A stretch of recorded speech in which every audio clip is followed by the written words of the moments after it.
Olá, eu sou Isabelle Guerreiro. Eu sou o Alisson Souza. E está no ar mais uma entrevista coletiva aqui na Rede Teia. Hoje estamos aqui com o ex-narrador, apresentador do Globo Esporte, Meio Dia Paraná e Balanço Geral, Jasson Goulart. Bem-vindo, Jasson. Obrigado, bom dia para vocês, Alisson, Isa. Muito obrigado pelo convite. Nós que agradecemos pela sua presença aqui. Nós vamos dar início agora às perguntas feitas pelos nossos outros alunos de jornalismo da Universidade Positivo. Pode começar, Paulo. Bom dia, Jasson. Paulo dia. Miranda. Uma das suas características é contar histórias, né? Você mesmo se identifica com isso, né? E tem uma história muito bacana que a gente gostaria de ouvir. Você começou ali na Rádio Paraná com o grande Sidney Campos, né? Na época. E como é que foi essa história de começar a contar histórias? Então, foi muito interessante. Aliás, aquela época, eu comecei com o Emerson Camargo de manhã, fazia uma participação esportiva na Rádio Paraná, e aí fazia mais, e tinha também esse segundo horário que eu fazia no programa do Sidney Campos. Então, eram os dois programas que eu participei na Rádio Paraná. A convite de um cara espetacular, que eu tenho assim, um carinho muito grande por ele, né, já falecido, que é o Mário Gonçalves, que era um cara que conhecia tudo de rádio aqui em Curitiba. E eu estava já desistindo de entrar para o ramo de comunicação, né, fazendo outras coisas, quando houve esse convite, de lá para cá, daí não parei mais. Naquela época era muito interessante, porque, por exemplo, o programa da manhã a gente tinha já, né, as notícias do dia anterior, os resultados dos jogos da rodada, aquela coisa arada toda, era um pouco mais tranquilo. Mas o programa que eu fazia ali das 11 à 1 da manhã, eu recebia um saco naquela época, vocês nem sabem disso, ficha de telefone.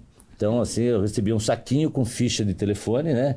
E não tinha pauta. A pauta era assim: vai pra rua, né? Vai pra rua e o que tiver acontecendo, o que você vê de curioso, o que você vê de novidade, entra no ar no telefone público, né? Então, daí eu ligava do telefone público, fazia 2, 3 participações e tal. Aí ligava pra rádio, né? O Sidney ancorando o programa e eu lá ligava, por exemplo. Saía pro calçadão da 15, porque a Rádio Paraná era aqui na Doutor Muricy. Então eu descia ali pro calçadão da 15, cara, e é impressionante, né? Porque você tem que estudar, você tem que, tal, mas você tem que ter um pouco de sorte. Volta e meia acontecia alguma coisa ali. Então eu sempre pegava. Um dia assaltaram uma mulher, roubaram a bolsa, outro dia não sei o quê, pá, tinha confusão, trânsito. Aquela época não tinha muito, mas assim, mais era o movimento das pessoas mesmo. Então eu sempre ligava pra lá, tá calor, tá frio, não tá, as pessoas estão de blusa, não estão, isso, tá chovendo, não tá, estão se batendo na marquise, é guarda-chuva com guarda-chuva. Então sempre tinha uma história para contar. Então, ali foi o começo onde eu fui desenvolvendo toda essa coisa de contar a história. E outra coisa, né? Quando eu comecei a fazer isso, eu não escrevia. Eu fazia questão de contar a história no telefone, já contando a história mesmo, para não ter texto, entendeu? E assim foi na televisão também, em todos os anos que eu fiz. Eu nunca fiz texto, por exemplo, para gravar uma passagem. Sempre gravei a passagem na hora da história que eu estou contando. Então foi o começo, o aprendizado e tudo. Mas eu gostava de contar a história já na escola, né? Na escola eu já gostava de ler para os amigos, né? De ensinar a ler. Minha professora, eu reencontrei com ela outro dia, professora de primária. Ela falou assim, você ajuda... Eu nem lembrava disso. Ela falou assim, você ajudava os amiguinhos a aprender a ler e tal, aquele negócio todo. Então, assim, sempre gostei muito dessa coisa da comunicação e da interatividade, né? E a contação de história. E uma segunda pergunta, você se emociona também contando histórias, né? Teve uma história que foi bem marcante para você, que é a história da menina que foi atropelada lá. Você poderia contar um pouquinho como foi essa experiência? Pois foi quase ao vivo, né? Porque a nossa equipe de reportagem chegou instantes, logo depois que a menina tinha sido atropelada. Ela já tinha sido socorrida, mas o motorista ainda estava no local e tal. E o Thiago Silva, nosso repórter, estava acompanhando. Isso foi em Colombo. E ali no Balanço Geral, a gente, né, você tem um roteiro de programa, você tem um espelhamento do programa, mas você trabalha muito com o ao vivo, né, e com o retorno da audiência ao vivo, porque a gente trabalha também com minuto a minuto a audiência, então esse assunto está respondendo ou não está respondendo a audiência, então você vai controlando. E E aí é o seguinte, e aí o Thiago entrou, né, chamou, olha, aconteceu um fato assim, assado aqui agora há pouco, acabamos de pegar e tal, e o pai já tá para chegar, aí aquela choradeira, tudo, né, pô, a menina tinha sido atropelada, e o motorista tava lá, o motorista sentado, ó, na calçada, chorando, mas, né, chorando muito mesmo, assim, né, porque ele não teve culpa, ele passou e a menina saiu correndo do portão de casa, atravessou a rua e, né, por uma fatalidade, o motorista atropelou essa menina. E ela ficou gravemente ferida, né? Então havia toda uma comoção ali na comunidade e tal, e o motorista lá, né, sentado lá, tinha umas 2 pessoas que estavam cuidando ali e tal, né? E aí, quando chegou o pai da criança, uma menina de 10 anos, quando chegou o pai da criança, nós falamos assim, agora o pai, né, aquela coisa, nossa, né, será que ele vai para cima do homem, vai brigar, vai querer, né, agredir, né, e tal. Então havia aquela preocupação, mas o pai da criança teve uma atitude muito louvável, né? Quando ele chegou e disse o que aconteceu, e o repórter acompanhando tudo, né? Então, e a gente narrando isso também, acompanhando toda essa história, então você vai se envolvendo com a notícia, você vai se envolvendo com a situação toda. E o pai da menina, ele pega e simplesmente dá um abraço no motorista que atropelou a filha dele, e disse assim, não, eu te perdoo, tal, né? E ali os dois se abraçaram e o motorista chorou, pediu desculpa, perdão, não tive culpa, isso, aquilo e tal. Então, e realmente foi um acidente, né? Foi uma fatalidade. Então, toda aquela comoção criada por essa situação deixou todos nós muito emocionados ao vivo no ar, né? E uma coisa que era para ser uma entrada de 2, 3 minutos acabou virando 15, 20 minutos de reportagem ali ao vivo no ar, né? Então a gente foi empurrando as outras reportagens para frente e as pessoas acompanhando aquilo ali, a gente também e tal. E o melhor de tudo isso é que a gente acompanhou depois a história da menina e ela perdeu vários dentes e teve que fazer implante, né, tudo mais. E através do programa, depois a gente mostrou a história dela, ela inclusive faz vídeos para a internet e tal, tem o canal dela lá. E ela ficou muito tempo sem fazer, porque estava machucada, estava sem dentes. E aí, através do programa, a gente conseguiu também um dentista, né?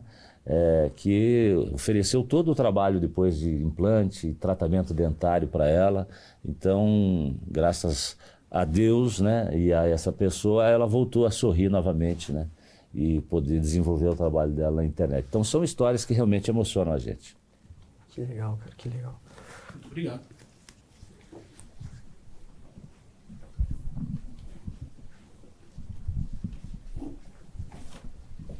Olá, sou Ana Fogaça. Oi, Ana. E eu queria saber como que você se sentiu a receber o prêmio de melhor apresentador esportivo pela Associação de Cronistas do Estado do Paraná. E se você pode nos contar como que foi a sua trajetória, o que você acredita que te levou até esse reconhecimento? Acho que muita dedicação, né? Muita dedicação. Eu sempre gostei de novos desafios. E essa história é muito interessante, porque eu apresentava o Globo Esporte, era editor apresentador do Globo Esporte. E aí a RPC voltou a transmitir os jogos do Campeonato Paranaense no ano 2000. E não tínhamos narrador, né? Alguém que conhecesse bem da televisão e tal, e eles queriam, né, enfim, fazer uma transmissão de qualidade e tal, né? Enfim. E aí foi convidado para começar a fazer essas transmissões o Luiz Alfredo, né? Narrador de Olimpíada, o pai dele também foi um dos grandes narradores do Brasil. Enfim, e aí eu comecei a perceber o que era realmente o trabalho do narrador esportivo e comecei nos bastidores começou a me despertar, né, o desejo de narrar futebol, porque o evento, o ao vivo, né, ele é emocionante, né, a adrenalina, aquela coisa toda. E aí, 2 anos depois, aí eu até é interessante de contar isso para vocês, que, por exemplo, eu apresentava o Globo Esporte de manhã, né, fazia edição, apresentação, e à noite, quando tinha jogo, né, foi um processo de mais ou menos quase 2 anos. Eu saía com a equipe de reportagem para fazer o registro do jogo à noite. E aí, enquanto o cinegrafista estava filmando o jogo, eu estava narrando o jogo e tal. Aí chegava na TV no outro dia, né, assistia todo o jogo, o pessoal fazia a análise, fazia as correções, né, a orientação, mandava para o Rio, mandava para São Paulo, a turma puxava a orelha aqui, outra ali, até que as coisas foram se acertando, enfim.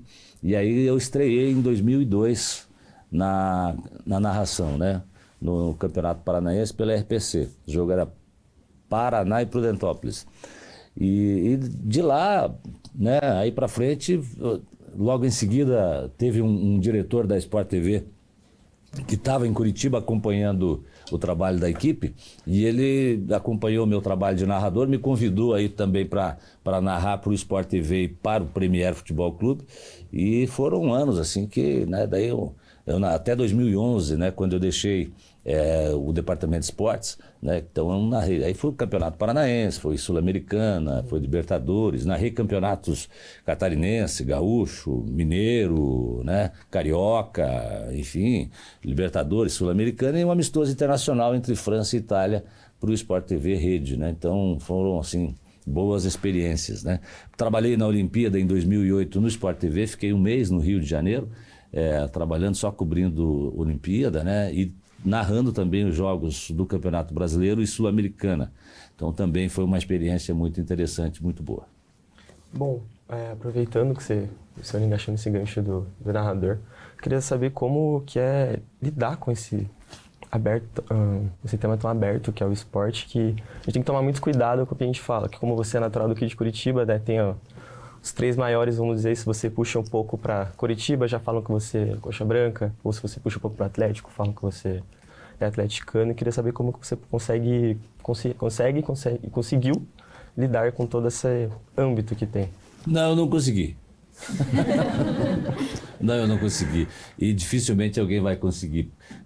Porque assim, quando você deixa uma torcida feliz, a outra vai ficar triste, né? E assim, para mim, eu como narrador, então eu não tinha um time de preferência. Eu sempre torci pelo espetáculo, né? Que o jogo fosse bom, sempre torci que a transmissão fosse boa, eu torcia para a audiência ser boa, mas o resultado do jogo, para mim como narrador, não importava. Importava para mim as boas jogadas, né? Os bonitos gols, belos gols, isso que realmente importava para dar o brilho para a transmissão de futebol. Mas quando você faz isso, né, um ganha e o outro perde. Então, assim, eu acho que, para mim, a maior alegria é quando, por exemplo, alguém chegava e falava assim, você é coxa branca, né, e tal. Aí eu falava assim, você é atleticano, né? Aí, é verdade, porque daí o atleticano acha que você é coxa. Aí eu chegava e falava assim, você é atleticano, né? Eu sabia que o cara era coxa, porque, você entendeu? Então sempre fui. Então você não consegue agradar todo mundo nunca, né? Mas em alguns momentos assim, por exemplo, eu me deixei levar pela emoção. Por exemplo, em 2007, quando eu estava narrando o Curitiba contra o Sport lá no Recife, né? Então era o último jogo, foi um jogo realmente emocionante. Naquele jogo eu me deixei levar, eu falei assim, vou bancar o Galvão narrando o jogo do Brasil aqui, né? E me deixei levar pela emoção e tal, e o jogo foi realmente emocionante e tal. Então ali sim eu estava narrando, porque eu estava torcendo por um time nosso, paranaense. E eu sou um cara assim muito bairrista, né? Então eu gosto do meu bairro, da minha cidade, do meu estado, do meu país, então eu defendo isso, né? Então, naquele jogo especificamente, né, eu me deixei assim, me soltei um pouco mais, narrando e torcendo para que o Curitiba voltasse à primeira divisão, e foi o que aconteceu.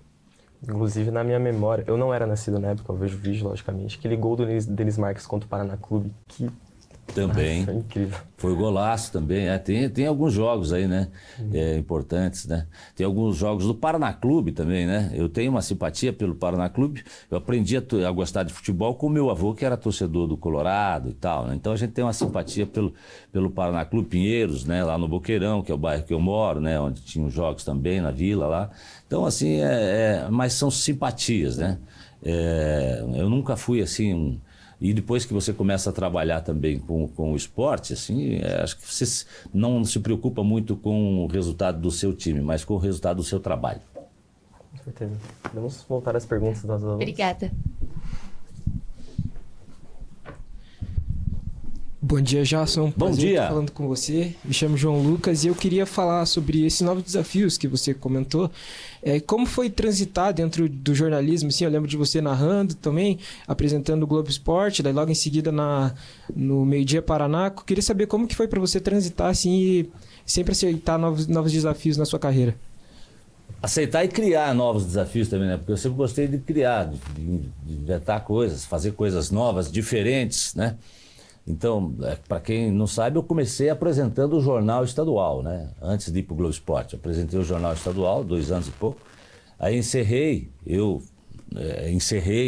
as 2 últimas edições, tanto do Jornal Estadual do Meio-Dia como do Jornal Estadual da Noite, que passaram a se chamar Paraná TV. Foi quando houve mudanças na Globo e tal. E os jornalistas tinham que ser formados, né? Jornalistas por formação, né? Na época até não era, né? Tanto na rede quanto nas afiliadas também, né? E eu, nessa mudança, eu fui para o Globo Esporte, né? Os colegas que trabalhavam comigo naquela época, que eram apresentadores, que não eram jornalistas, infelizmente acabaram sendo demitidos, e houve toda uma mudança na emissora, enfim. E eu fiz parte, então, do primeiro departamento de esportes, né? E dentro do Globo Esporte, aliás, o esporte é uma ferramenta maravilhosa para você melhorar a sua escrita, a sua comunicação, né? A forma de fazer, a leveza do texto, né? Que você tem que buscar sempre. É muito bom. Então, aí depois que eu fui para o esporte, foi assim, maravilhoso. E dentro do esporte vieram os desafios, que não era só o Globo Esporte, né? Era o Camisa 12, que a gente fazia à noite, todos os domingos. Aí veio também os desafios de me tornar narrador. Aliás, quero fazer uma homenagem aqui ao grande amigo e, né, já falecido também, Gil Rocha. Faz 1 ano que o Gil Rocha faleceu. E eu me lembro como se fosse hoje, depois daquele processo que eu já contei para vocês aqui de aprendizado, né, para me tornar narrador. Um dia eu abro o computador e o Gil Rocha, né, manda mensagem para mim e diz assim: e aí, acha que está pronto? Já pode ser e tal, né? Eu falei que estava. Então, foi uma oportunidade que foi dada, mas foi um baita desafio. Me deu muita dor de barriga. Então, assim, a vida é feita, para mim, é feita de desafios, né? Cada programa, cada quadro novo, né? Aí, em 2011, eu recebi o convite para voltar para a redação, para voltar a apresentar o jornal, junto com a Thaís Beleze. Daí apresentamos o jornal, daí eu resolvi ir para a rua, né? Com a redação móvel, levar a redação para a rua, rodei os bairros, aí voltei, aí criamos a cobertura no litoral, né? Cobertura no litoral sempre teve, eu digo, mas assim, eu consegui fazer uma coisa diferente, assim, né? Criar uma cobertura um pouco diferente, porque eu criei uma relação muito boa, tanto com as pessoas do litoral, os comerciantes, os feirantes, os vendedores ambulantes na praia, como também com o público, né? Que ia, né? Que saía de Curitiba, os veranistas e tal, tudo mais. Então, o Paulo, por exemplo, viu o meu trabalho lá também, muito de perto. Então, assim, a gente conseguiu criar uma relação e uma leveza muito boa na comunicação, né? Contando as coisas. Porque até então as pessoas iam lá fazer a cobertura da praia, mas não vendiam como eu me propus a vender o nosso litoral. Porque sempre se fala, vai para Santa Catarina, vai não sei para onde. Mas nós temos um litoral bonito e as pessoas não vendiam esse litoral. Então eu abracei isso. Eu falei assim, não, vamos mostrar, vamos lá para o Salto Paraty, vamos lá para Superagui. E eu sempre tive uma equipe muito boa na RPC de engenharia, que eu jogava também os desafios para eles, né? Por exemplo, falei assim, olha, nós temos que fazer ao vivo da Lua de Mel lá, da Ilha do Mel, da Lua de Mel. Né? Era uma lua de mel, mas no caso a Ilha do Mel.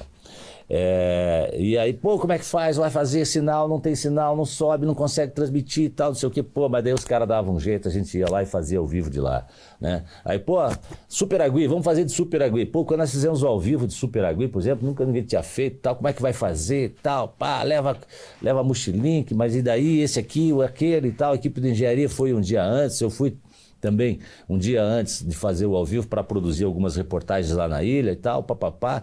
Aí, sei que no dia nós desligamos tudo a internet que tinha na ilha, deixamos só a nossa funcionando lá, né? E aí a gente conseguiu fazer a transmissão ao vivo da ilha de Superagui, mostrar um pouco das curiosidades deles lá e tal, rodar VT, né? E ancorar todo esse trabalho lá. Então foi muito legal. Então é desafio, né? Eu acho que a gente precisa sempre se renovar, né? Em tudo que a gente faz. Que legal. No meio dessa cobertura no litoral, eu sei que tem várias histórias, como você já surfou, já sobrevoou. Sim. Tem alguma assim que não saiu, que não Já chegou a tomei sair? caldo pra caramba. Teve algum caso de algum entrevistado que você nunca esqueceu na sua vida? Que você tem certeza que você nunca vai esquecer, você vai estar nos seus 90 anos e vai lembrar, nossa, essa pessoa é uma entrevista inesquecível. Nossa, foram tantas, assim. Eu acho que... Eu respondo aqui ou aqui primeiro? Os dois Focaram nos juntos? dois. Às vezes situações que foram juntas. Foi na praia, assim, inesquecível, não foi?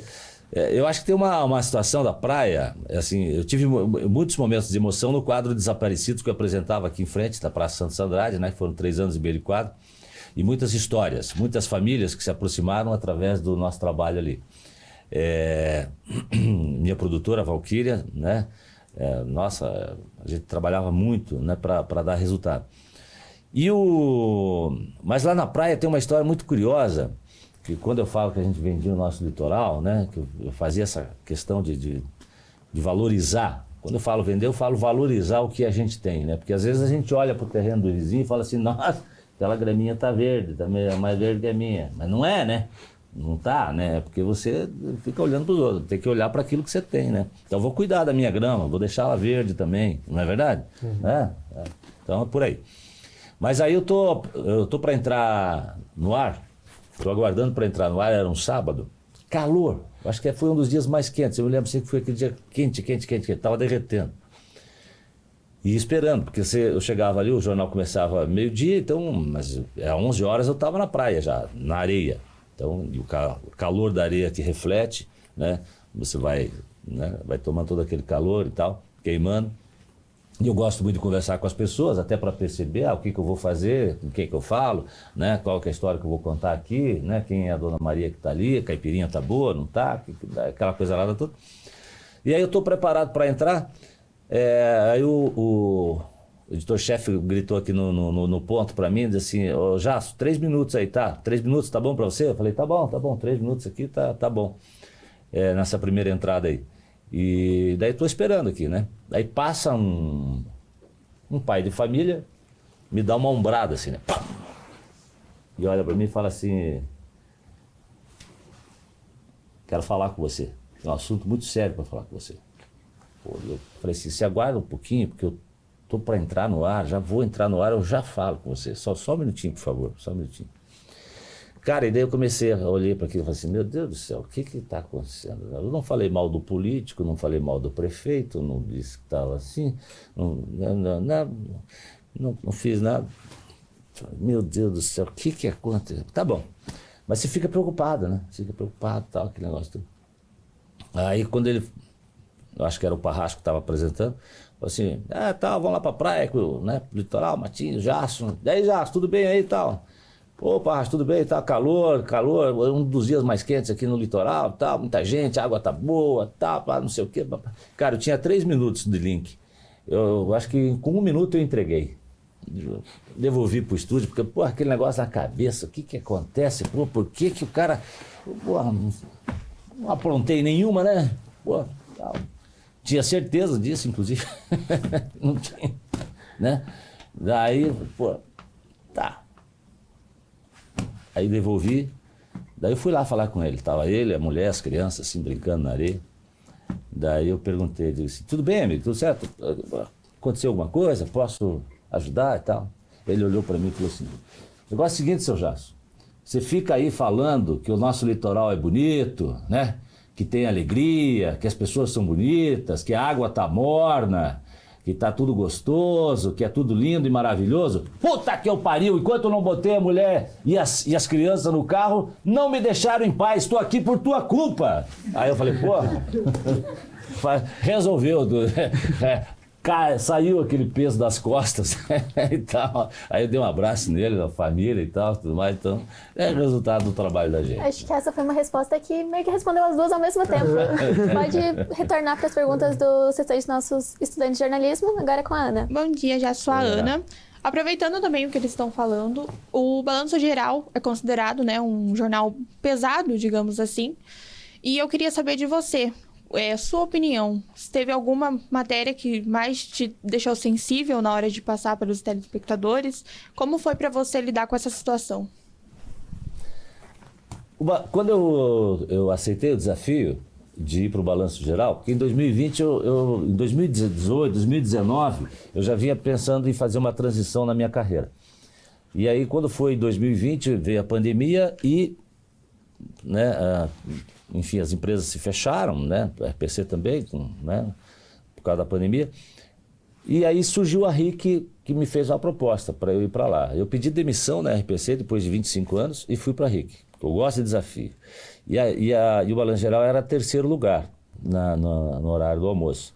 Um ano depois a gente conseguiu colocar o Balanço Geral na segunda colocação, na vice-liderança, né, com bons índices de audiência, inclusive em alguns momentos superando a própria RPC, né, e mantivemos por um pouco mais de 2 anos até a minha saída. E a proposta, quando eu fui para o Balanço Geral, era da gente fazer um jornal um pouco mais leve, porque ele é um programa policial, né? Assim, mas a ideia era contar mais histórias mesmo, né? Então a gente não era só o policial pelo policial, né? A gente buscou realmente contar histórias, entender o porquê das situações, né? O que levaram o que levou uma situação X ou Y e tal, e contar a história, né? Com uma narrativa. E foram vários casos. O caso que eu contei aqui da menina foi um deles, mas teve um caso que foi, assim, para mim, assim, o mais chocante. Porque nós recebemos a imagem e nós tínhamos uns 20 segundos de imagem no máximo, de um pai. O pai e o filho viajavam, saíram, era uma segunda-feira, e o pai e o filho saíram com seus caminhões para fazer a viagem. Eram 2 carretas.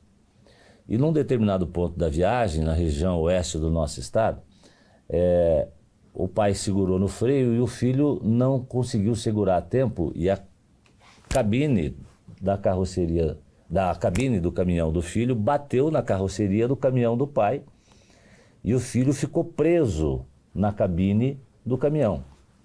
E começou a pegar fogo a cabine do caminhão. E o pai desce do caminhão dele e vai tentar salvar o filho, que estava dentro da cabine, né, e não conseguia abrir. Não conseguia. Então o fogo foi tomando conta, o desespero foi tomando conta, e as pessoas não conseguiam tirar esse jovem de dentro da cabine. Então aquilo foi, assim, muito chocante, né? Então, de narrar e tal.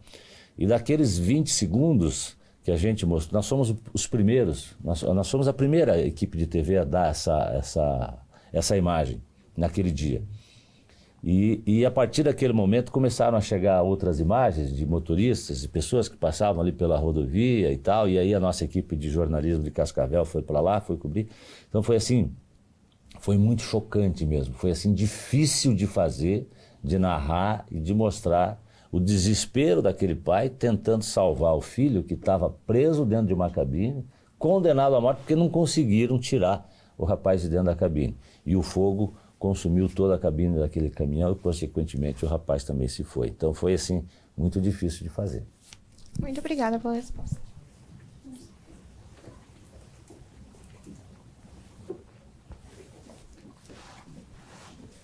Bom dia. Bom dia! Gostaria de saber que você tem um tempo muito longo de carreira, né? E nesse tempo o jornalismo ele foi se adaptando muito com o aumento de tecnologia. E para você, teve alguma dificuldade nessa adaptação ou foi tranquilo? Não, foi tranquilo, contratei uma pessoa para cuidar da tecnologia. Não, estou brincando. Não, eu sempre gostei de me atualizar, né? Então, eu acho que fui um dos primeiros a fazer reportagem só com o celular, né? Eu fui receber um prêmio em São Paulo, do Maio Amarelo, E, por exemplo, eu fui só com o celular e com o celular eu fiz toda a reportagem, né? Não foi cinegrafista comigo, então daí eu fiz a reportagem só com o celular, né? Já era um iPhone na época.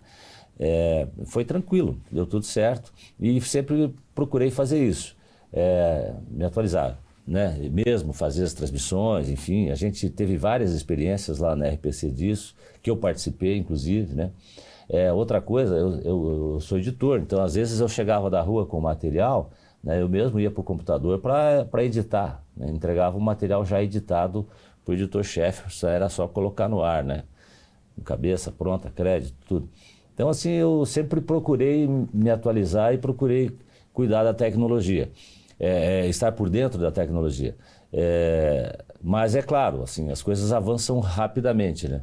Então, hoje, por exemplo, rede social, mídia social, tem uma pessoa que me ajuda, né? Que é o João Américo, que é meu sobrinho, que é também jornalista, então, né? Dá esse suporte para a gente também, né? Mas eu procuro estar, assim, o mais atualizado possível. Obrigada. Acompanha lá no meu Instagram, lá, @JassonGoulart, tá? Com 2 S, Jasson Goulart, para você acompanhar tudo que nós estamos fazendo no Instagram, TikTok, né? E Facebook. Obrigada. Hoje em dia não pode faltar, né? Não pode faltar, são os canais, né? Oi, Jasson. Oi. Oi. Meu nome é Sofia e eu queria saber como que é o processo de preparação quando você vai entrar ao vivo. Qual que é o método, assim, alguma coisa que você faz para se preparar? Bom, eu sempre procurei fazer uma concentração antes de entrar no ar, né? Coisa rápida, né? Mas eu sempre fiz uma preparação, uma oração, né? Eu sou um cara cristão e tal, então sempre fiz isso. Mas nada muito especial não, né? Sempre tive um cuidado fonoaudiólogo, né? Com a voz, né? Então, assim, sempre fui muito bem orientado, tanto na RPC, né? Pela Cida, como também na RIC pela Dani, duas profissionais maravilhosas. Então, eu fui muito bem acompanhado durante esses anos todos por duas grandes profissionais que nós temos aqui em Curitiba. Então, sempre foi tranquilo. Então, sempre procurei fazer um aquecimento vocal, já de manhã, quando eu vinha para a TV, né? Então, moro no Mutirão, trabalhava no Pilarzinho. Então, você imagina, dava para fazer 50 minutos né, no horário do pico, né, com o trânsito da manhã, né, de fazer o aquecimento vocal e tal. E aí eu chegava lá e na hora do programa sempre me concentrava um pouco antes, ali, uns minutinhos antes, né, daquela olhada final no espelho antes de começar o programa, mas nada assim especial, não. Beleza, obrigada.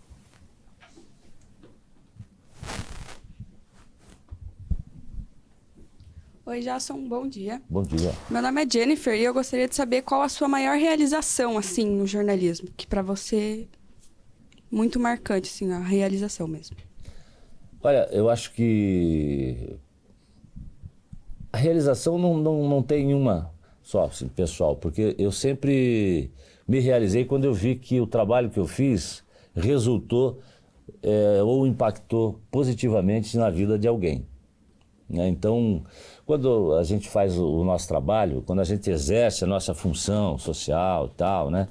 Enfim, quando você ajuda, eu gosto muito de projetos sociais, aqueles projetos que, por exemplo, tiram crianças, né, no contraturno oferecem, por exemplo, aulas de cidadania, esporte, música, né? Então essas coisas me realizam bastante. Eu gosto muito de ajudar, inclusive, na divulgação, né? Tem algumas instituições parceiras que eu gosto de ajudar. Então, eu acho que é mais pela realização mesmo. Eu fico muito feliz quando vejo que o trabalho que eu fiz, né? O trabalho que a gente conseguiu realizar, fez bem e impactou positivamente na vida de alguém. Eu acho que isso que é o que nos dá a motivação para levantar no outro dia e começar tudo de novo. Obrigada. Grande diferença. Bom dia, tudo bem? Tudo bem. A gente sabe que normalmente o apresentador não só apresenta, né? Ele faz outras funções dentro da redação, talvez pauteiro, talvez editor. E eu queria saber, você já deu a prévia, né? Falou que também é editor. Queria saber quais outras funções você já fez na redação e qual você mais gosta, além de apresentar, se apresentar a sua favorita. Queria saber um pouco mais desse contexto da redação. Não, sempre produzi também, né? Sempre produzi. Por exemplo, eu produzia e editava, por exemplo, o Papo de Busão. Esse que é o quadro, né, que fazia aqui em Curitiba, dentro dos ônibus. Eu gostava de produzir e eu gostava de editar e entregar pronto já para o editor-chefe, porque, né? Então eu entregava o pacote pronto já para ele com as histórias. Então eu sempre produzia a redação móvel, por exemplo, quando a gente fazia nos bairros, né? Eu puxava a produção. Tinha um produtor também junto comigo, né? Mas quem puxava a produção, quem dava as ideias e fazia as coisas acontecerem era eu. Então, produção e edição e apresentação foram as 3 coisas que eu sempre trabalhei. E sempre gostei também de entender, por exemplo, da questão da engenharia, da tecnologia, né? Para saber, eu consigo fazer isso em tal lugar? Consigo, não consigo? Estou viajando na maionese? Entendeu? Então, e sempre transitei muito em todos os departamentos da emissora, porque tem coisa, por exemplo, quero viabilizar um projeto, mas será que comercialmente, né, tem potencial para isso? É viável? Né? Então, tudo isso faz parte da produção. Os casamentos coletivos que a gente fazia, né, eu fiz questão de fazer ao vivo. Nós fizemos um na Rua da Cidadania que nós fizemos praticamente o casamento quase todo ao vivo dentro do jornal, né? A emoção das pessoas e tal, casando, aquela coisa toda. No segunda edição a gente fez o casamento coletivo na Arena da Baixada, né? Então assim, a produção disso, quem amarrou isso fui eu, né? Então, juntamente com os colegas, ninguém faz nada sozinho na televisão, né? Mas assim, puxar o carro, né? Eu fazia questão de tá puxando sempre para dar o resultado que eu gostaria que desse. Né? E que dava, e que graças a Deus sempre foi bom. Dentre essas, tem alguma que você gosta muito ou a sua favorita é apresentar? Das funções? É. Eu gosto das duas coisas. Eu gosto da reportagem e gosto da apresentação. E assim, quando cansa a apresentação, eu quero ir para a rua. E quando cansa a rua, eu quero ir para a apresentação. Dia que está chovendo, eu quero estúdio. Não, estou brincando. Mas eu sempre gostei das duas coisas, porque às vezes se fica só no estúdio começa a virar monotonia, né? Eu tenho uma historinha para contar para vocês rapidamente. Eu apresentava o Globo Esporte, o Globo Esporte tinha 10 minutos naquela época. Esse formato novo do Globo Esporte, quem inaugurou fui eu também, né? De 30 minutos, mas antes dele o Globo Esporte era de 10 minutos e estava tão fácil de fazer aquilo ali que eu estava entrando assim, desconcentrado. E aí eu, vacilava muitas vezes, comia a palavra, errava e tal. Aí um dia a Cida, que é a fonoaudióloga, chegou para mim e disse: "Já, o que está acontecendo? Você está errando bastante, está desconcentrado e tal." Aí fomos ver. Estava tão automático chegar, sentar e apresentar que não, sabe? Então estava faltando foco, estava faltando concentração, entendeu? Sabe? Então, quando fica muito automático. Então, eu sempre gostei de dar essa variada. Então, tem o tempo lá que você... Porra, agora estou com vontade mesmo de ficar no estúdio, quero ficar pá, né? Mas, surgiu a ideia. Não, essa reportagem é legal eu fazer, né? Daí eu ia fazer a reportagem e tal. Então, eu sempre gostei de mesclar um pouco isso. Obrigado.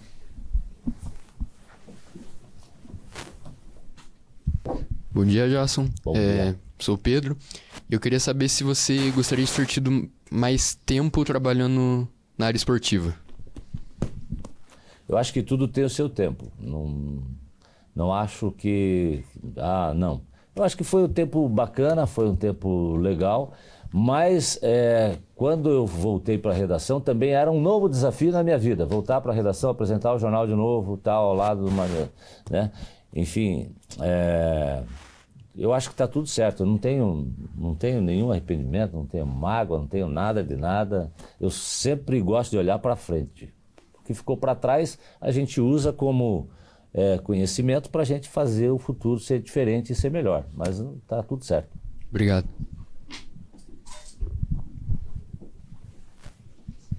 Bom dia, Jason. Eu me chamo Bruna Emanuele e a minha pergunta é: uma vez que você é pré-candidata a vereadora aqui em Curitiba, como você enxerga essa transição do meio jornalístico para o meio político? Eu posso responder depois? De vereador? Não, estou brincando. A transição é a seguinte. Não, é que a gente está do lado de cá e eu, inclusive, quando eu me formei, né, eu fiz um projeto de jornalismo comunitário.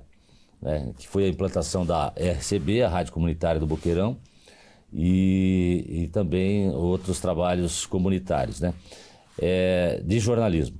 Então, assim, eu sempre gostei disso, né? De ouvir as pessoas, de tentar ajudar a resolver os problemas da comunidade, da sociedade, né? Enfim, ajudar nos projetos sociais que dão resultado. Eu sempre digo que a música e o esporte, né, são instrumentos maravilhosos para você transformar vidas, né?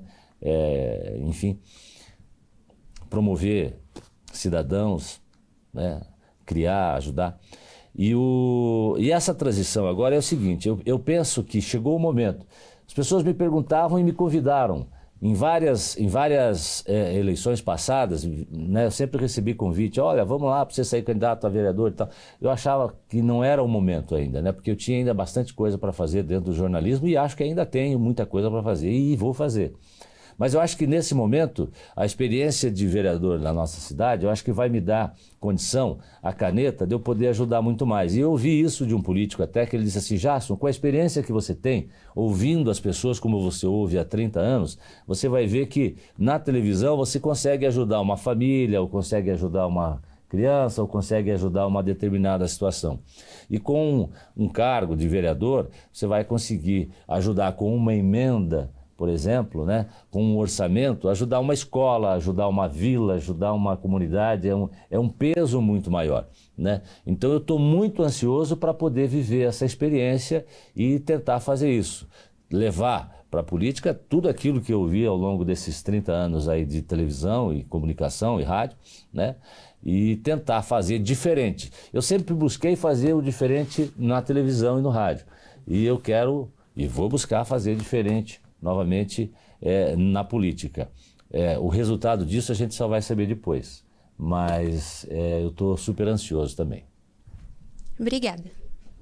Bom, o nosso tempo infelizmente é curto. Já vamos encerrar a nossa entrevista coletiva, mas muito obrigado, foi um prazer te ter aqui. Foi muito bom saber um pouco sobre a sua trajetória no jornalismo. E acho que todos nós aprendemos um pouco e vamos levar para a nossa vida. Legal, obrigado Alisson e Isa, obrigado vocês, obrigado pessoal, obrigado aqui a Universidade Positivo, né? Eu acompanho há muitos anos a trajetória dessa marca, né? Então um abraço ao Felipe também, muito obrigado, né? A todos vocês, espero que tenha colaborado de alguma forma com vocês aí, tá bom? Obrigado.